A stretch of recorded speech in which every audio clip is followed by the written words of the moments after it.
গাটি কচু দিয়ে কিভাবে নিরামিষ কচুর দম বানানো যায় সেটাই আপনাদের সাথে আজকে শেয়ার করব।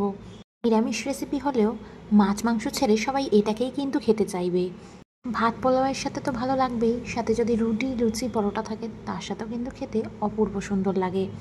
নমস্কার বন্ধুরা, আমি সুস্মিতা, বাংলা ক্যানভাস চ্যানেলে সকলকে স্বাগত জানাচ্ছি। আজ শেয়ার করব গাটি কচুর একটি নিরামিষ রেসিপি।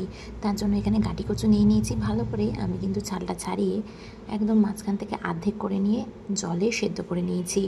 একটা ছুরির সাহায্যে কিন্তু খোসাটা প্রথমেই ছাড়িয়ে নেবেন, ওপরে পাতলা খোসাটা চলে আসবে। কচুগুলো ভালো করে প্রথমে ধুয়ে তারপর রান্নার কাজে ব্যবহার করতে হবে। সেদ্ধ হয়ে গেছে, এখানে কড়াইতে তেল দিয়ে দিয়েছি, ফোড়নে দিয়ে দিয়েছি শুকনো লঙ্কা, তেজপাতা আর সাদা জিরে। ভালো করে নাড়াচাড়া করে এবার ছোট ছোট ডুমো সাইজ করে আমি আলু কেটে নিয়েছিলাম, সেটা কিন্তু দিয়ে দিলাম। আলুটাকে ভালো করে এইভাবে ভাজা ভাজা করে নিচ্ছি। সামান্য একটুখানি নুন দিয়ে কিন্তু আলুটাকে ভাজছিলাম। 3-4 মিনিট আলুটা ভাজা হয়ে গেছে, তুলে নিয়েছি।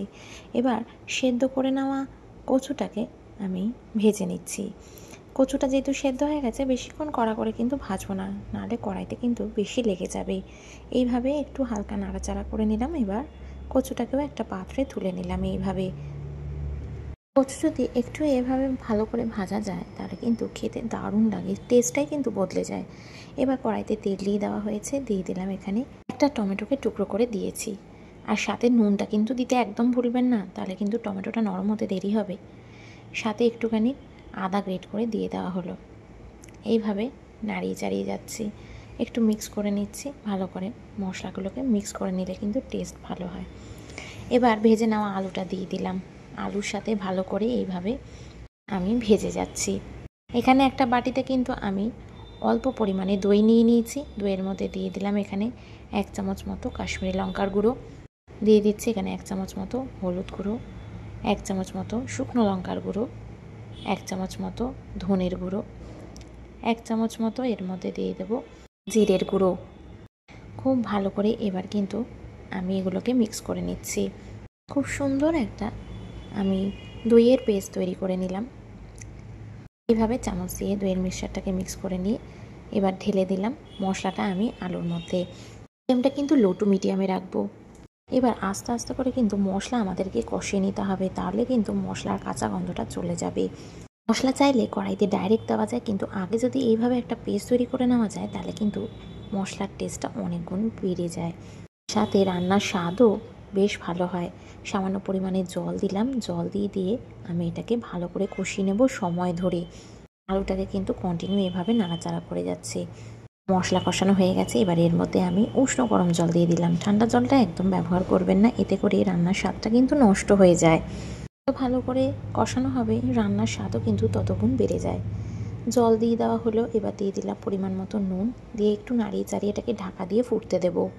এবার গ্রেভিটা কিন্তু মোটামুটি ফুটে এসছে, আলুটাও বেশ নরম হয়ে গেছে। এবার সেদ্ধ করে নেওয়া কচুটা দিয়ে দিলাম। গ্যাসের ফ্লেমটাকে মিডিয়ামে রেখে কচু আর আলুটাকে এইভাবে নাড়িয়ে চাড়িয়ে নিচ্ছি।